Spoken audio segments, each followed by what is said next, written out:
BFM Business, Intégral Placement, l'œil de la presse. Bonjour Jean-François. Bonjour Cédric. Alors votre coup de gueule de la semaine pour marché gagnant?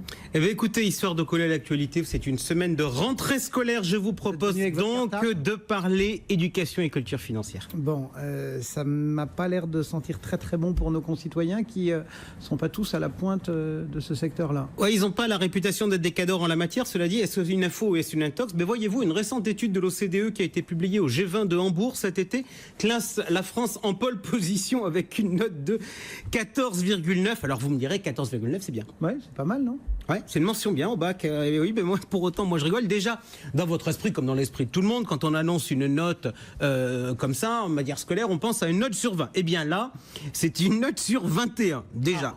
Je sais, ça se faisait aussi à l'école. Je dis ça se faisait parce que j'ai cru comprendre que noter, c'était pas très bien, ça risquait de perturber nos chers chérubins. Ça, c'était avant.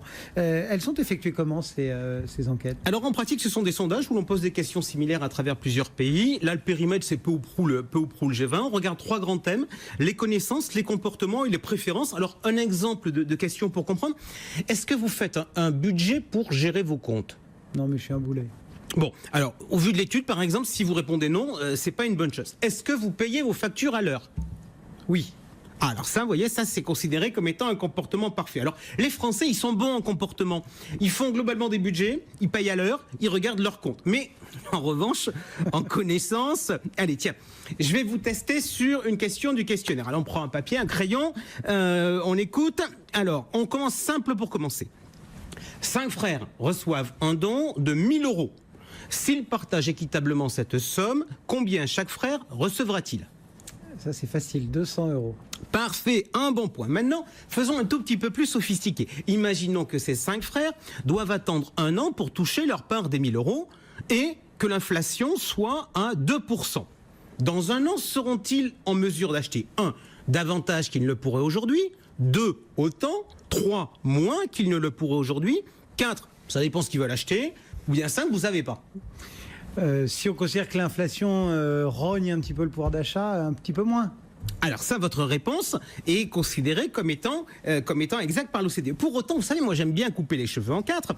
Et permettez-moi de vous faire une remarque. L'inflation, c'est pas un phénomène économique qui est uniforme sur les biens et services. Certes. Vous pouvez avoir des tensions, par exemple, sur les prix de l'alimentaire, parce que la récolte n'a pas été bonne, parce que le temps n'a pas été bon au niveau local. Et puis, en revanche, vous pouvez avoir une baisse des prix sur l'AFI. Pourquoi? Parce que c'est des choses qui sont importées et que les prix baissent. Bon.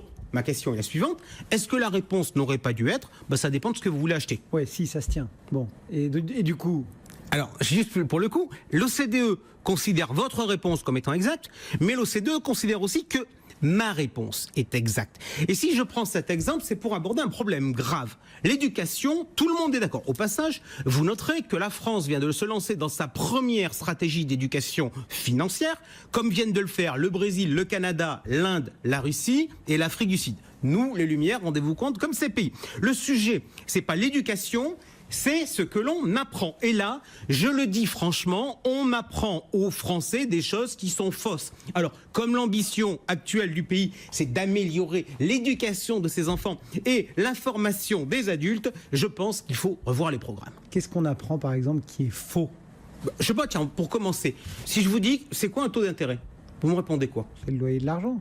Alors, un taux d'intérêt, moi je prends la définition de Wikipédia, on nous dit le taux d'intérêt d'un prêt ou d'un emprunt fixe la rémunération qui est du capital prêté, qui est versé par l'emprunteur au prêteur. Question, Cédric, il se passe quoi quand les taux sont négatifs?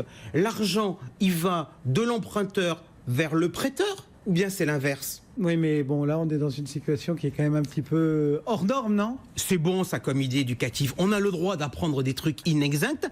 Et le moment venu, on dit, ah oui, mais vous voyez, c'est simple. Les temps changent, c'est plus pareil. Oui, mais oui, comme ça, juste qu'on ait une idée. On apprend à l'école, en instruction civique, que la République, c'est un truc, c'est formidable. La démocratie aussi. Puis demain, on imagine un dictateur qui arrive et qui dit, non, excusez-nous, on a appris des trucs totalement inexacts. C'est pas grave, les gars. Maintenant, c'est plus pareil. C'est pas très rassurant comme approche. Placement.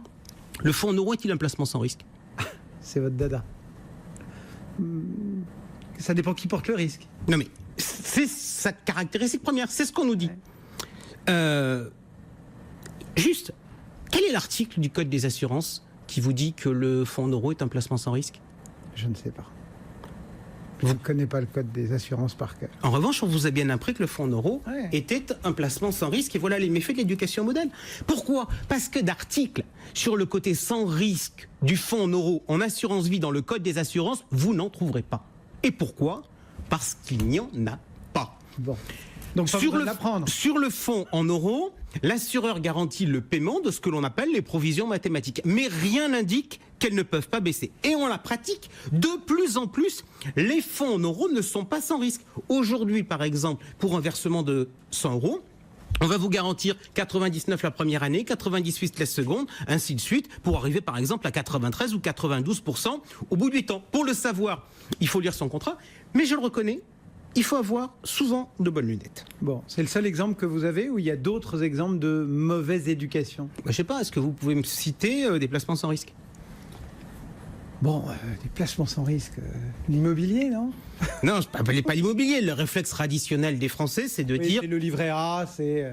Voilà, le livret A, l'épargne réglementée, les comptes à terme, les comptes sur livret, on se dit qu'il y en a pas mal. Là, on cherchait dans la gimmick des Français. En fait, ce sont là des placements garantis, mais ce ne sont pas des placements sans risque. Alors pour bien comprendre la subtilité, le sens des mots, à défaut de comprendre le choc des photos, on va partir de l'immobilier. Pourquoi? Parce que c'est du concret dans la vie des gens. Vous avez un bien immobilier, vous souhaitez le louer. Histoire d'être sûr de toucher les loyers. Par exemple, parce que vous allez le louer à un jeune qui débute dans la vie active. Ben, vous avez envie d'être sécurisé. Oui. Qu'est-ce que vous faites? Le réflexe le plus fréquent, c'est se dire, tiens, une garantie. Hein. Voilà, une caution. On va demander aux parents de se porter caution. Parfait. Vous prenez donc une garantie sur les parents. Donc vous vous dites la chose suivante, si le gamin ne paie pas, j'enverrai la note à la famille. Ouais. C'est certes une garantie. Mais de famille qui, in fine, ne peut pas payer quand le gamin ne peut pas payer. Vous n'avez jamais vu des cas comme ça? Si, ça peut arriver. Oui. Donc, vous avez bien une garantie, et pour autant, vous avez gardé un risque. En finance, c'est exactement pareil. Tiens, une obligation, c'est sans risque au terme. On est bien d'accord? Ça doit être remboursé. Et en assurance vie, c'est sans risque aussi. On l'a vu tout à l'heure. Voici donc deux idées que le chanteur Enrico Macias devait avoir en tête. Manque de bol. Qu'est-ce qu'Enrico Macias va faire là-dedans?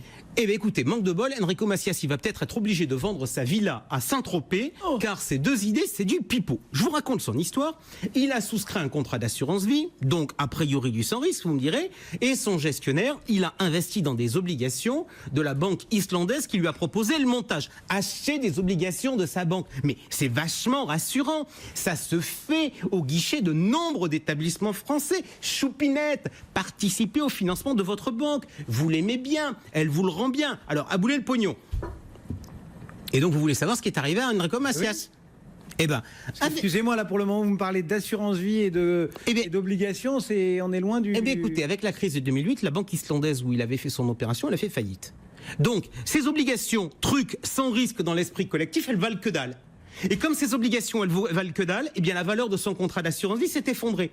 Et comme en face, il avait souscrit un crédit immobilier censé être remboursé par l'assurance, eh bien, on lui a dit qu'il fallait rembourser, qu'il fallait payer. Sauf qu'en face, il n'y avait plus rien. Et malheureusement pour lui, les tribunaux n'ont pas considéré que c'était une escroquerie. Peut-être aurait-il dû attaquer pour éducation trompeuse. Bon, donc il n'y a pas de placement sans risque, quoi.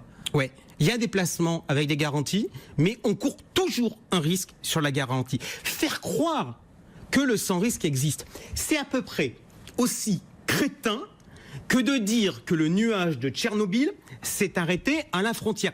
Ça, par contre, on ne nous l'a pas dit. Aussi débile qu'on puisse être immunisé contre toutes les maladies. Je revoyais l'autre jour l'excellent, le remarquable Pierre Desproges dans un sketch dire « Moi, j'aurai jamais le cancer, de toute façon, je suis contre ». Personne n'y croit. De la même façon, plus personne ne croit, comme on a pu le penser à une certaine époque, parce qu'on était beau, grand, fort, ou que sais-je, que l'on était protégé contre le terrorisme. Il y a du risque partout, sauf en finance. Je vous dis, alors, en cette rentrée scolaire, je vous le dis, vive l'éducation, à condition qu'elle ne soit pas mensongère.